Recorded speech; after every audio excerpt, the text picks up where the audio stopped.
Filipino inheritor of a glorious past, hostage to the uncertain future. As such, I must prove equal to a twofold task, the task of meeting my responsibility to the past and the task of performing my obligation to the future.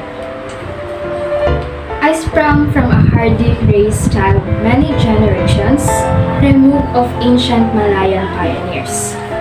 Across the centuries, the memory comes rushing back to me, of brown-skinned men putting out to sea in ships that were as frail as their hearts were stout. Over the sea I see them come, borne upon the billowing wave and the whistling wind, carried upon the mighty swell of hope, hope in the free abundance of new land that was to be their home and their children's forever. This is the land they sought and found, every inch of shore that their eyes first set upon, every hill and mountain that beckoned to them with a green and purple invitation, every mile of rolling plain that their view encompassed, every river and lake that promised a plentiful living and the fruitfulness of commerce, is a hallowed spot to me.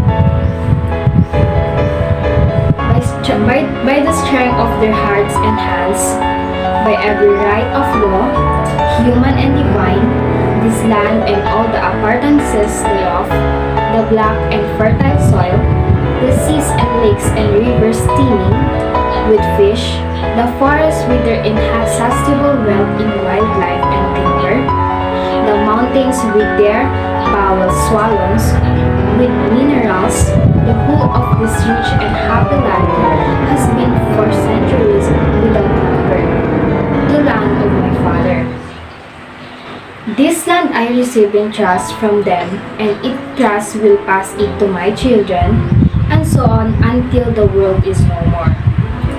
I am a Filipino, in my blood runs the immortal seed of heroes, seed that flowered down the centuries in deeds of courage and defiance. In my veins yet pulses the same hot blood that sent Lapu-Lapu to the battle against the first invader of this land, that nerved Lacandula in combat against the alien foe, that drove Diego Silang and Dogohoy into rebellion against the foreign oppressor. That seed is immortal. It is the self-same seed that flowered in the heart of Jose Rizal that morning in Bagong Bayan when a volley of shots put an end to all that was immortal of him and made his spirit deathless forever. The same that flowered in the hearts of Bonifacio in Balintawak, of Gregorio del Pilar at Tirat Pass, of Antonio Luna at Kalumpit, that bloomed into flowers, frustration in the sad heart of Emilio Aguinaldo at Palalan, and yet burst forth royally again in the proud heart of Manuel L. Quezon when he stood at last on the threshold of ancient Malacanang Palace, in the symbolic act of possession and racial vindication. The seed I bear within me is an immortal seed. It is the mark of my manhood, the symbol of dignity as a human being, like the seeds that were once buried in the tomb of Tutankhamen many thousand years ago. It shall grow and flower and bear fruit again. It is an insignia of my race and my generation, is but a stage in the unending search of my people for freedom and happiness. I am a Filipino, child of the marriage of the East and the West. The East with its languor and mysticism, its passivity and endurance, was my mother, and my sire was the West that came thundering across the seas with the cross and sword, and the machine. I am of the East, an eager participant in its spirit and in its struggles of liberation from the imperialist yoke. But I also know that the East must awake from its centured sleep, shake off that lethargy that has bound his limbs, and start moving where destiny awaits. For I too am of the West, and the vigorous peoples of the West have destroyed forever the peace and quiet that once were ours. I can no longer live a being apart from those whose world now trembles to the roar of bomb and cannon shot. I cannot say of a matter of universal life and death, of freedom and slavery for all mankind, that it concerned me not. For no man and no nation is an island, but a part of the main. There is no longer any east and west, only individuals and nation making those momentous choices which are the hinges upon which history resolves. At the vanguard of progress in this part of the world, I stand a forlorn figure in the eyes of some, but not one defeated and lost. For through the thick, interlacing branches of habit and custom about me, I've seen the light of the sun, and I know that it is good. I've seen the light of justice and equality and freedom. My heart has been lifted by the vision of democracy, and I shall not rest until my land, my people shall have been blessed by this.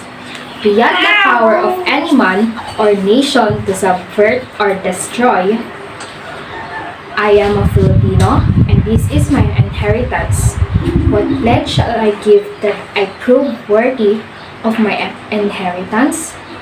I shall give the pledge that has come ringing down the corridors of the centuries, and it shall be compounded of the joyous cries of Malayan forebears, when first they saw the contours of this land loom before their eyes, of the battle cries that have resounded in every field of combat, from Mactan to Tirad Pass, of the voices of my people when they sing, land of the morning, child of the sun returning, never shall invaders trample thy sacred shore.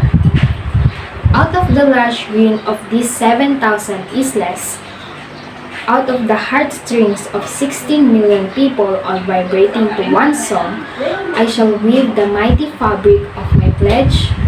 Out of the songs at the farmers at sunrise when they go to labor in the fields, out of the sweat of the hard-beaten pioneers in Malig and Coronadal, out of the silence endurance of stevedores at the first and the ominous grumblings of peasants in Pampanga, out of the first cries of babies newly born and the lullabies that mother sings, out of the crashing of gears and the whine of turbines in the factories, out of the crunch of plowshares upturning the earth, out of the limitless patience of teachers in the classroom and the doctors in the clinic, out of the tramp of soldiers marching, I shall make the pattern of my pledge.